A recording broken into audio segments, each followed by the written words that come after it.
I said there ought to be serious changes within the management of BBC News. Clearly, Mr. Davey and Deborah Turness were watching Sky News and decided to quit. So it just goes to show what power you have. I'm not in the least surprised, Jonathan, not at all. This couldn't go on. I said something odd was happening at the BBC. We're not quite sure what it was. It might have been a little bit of wokery. It might have been a few people asleep when they shouldn't be asleep. But the BBC News division could not go on as it was going. Far too much has come out in the Michael Prescott report. And I think that, Tim Day, the cover-up is always worse than the crime. Let me just take you back a little bit to the scandal involving Martin Bashir and the Princess Diana interview. The BBC has spent over £1 million of licence payers' money in trying to prevent internal documents being released to Andy Webb, the author of a new book about the Bashir scandal. And I think the BBC has paid out probably near £1 million to people who were smeared by it, including me. They paid me a little bit of money too, because I was called a jealous colleague, which was totally untrue. So I think in the last 2 or 3 years, things have happened at BBC News which never happened in my 40 years. I had 40 years at BBC News, got half my bloody life there.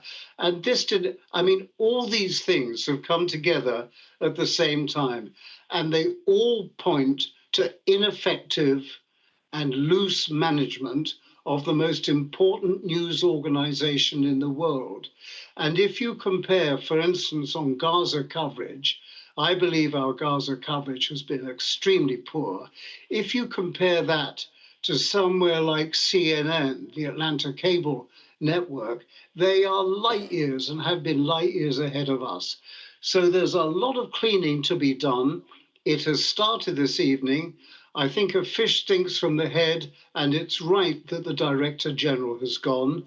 I think it's right that Deborah Turness has gone, because her response and the response of Jonathan Munro to the Trump editing scandal was simply not acceptable. The BBC did not recognize until this evening what kind of trouble its news division was in and how that would drag down the rest of the BBC, because there's a lot of the BBC that isn't news and current affairs that also matters a great deal.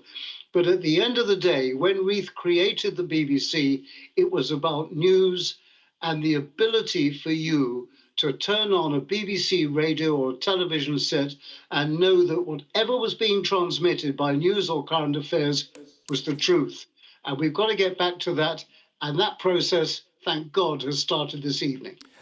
Yeah, I think probably just worth saying that CNN and others, of course, have their own impartiality issues that they've had to deal with when it comes to various other topics. But moving on from that, in terms of what the BBC does next, I mean, how can you ever put in place systems that can avoid these sort of things happening when you have a staff of many thousands, you have many executive layers, and also you're making, as Kamal Ahmed, a former BBC employee, told us a bit earlier, every hour they're making 9 hours of live broadcasting.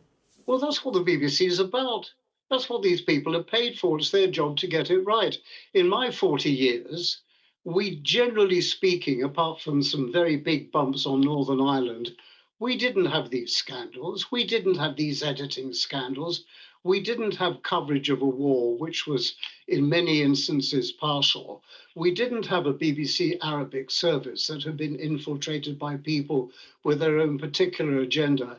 That's why the BBC has always tried to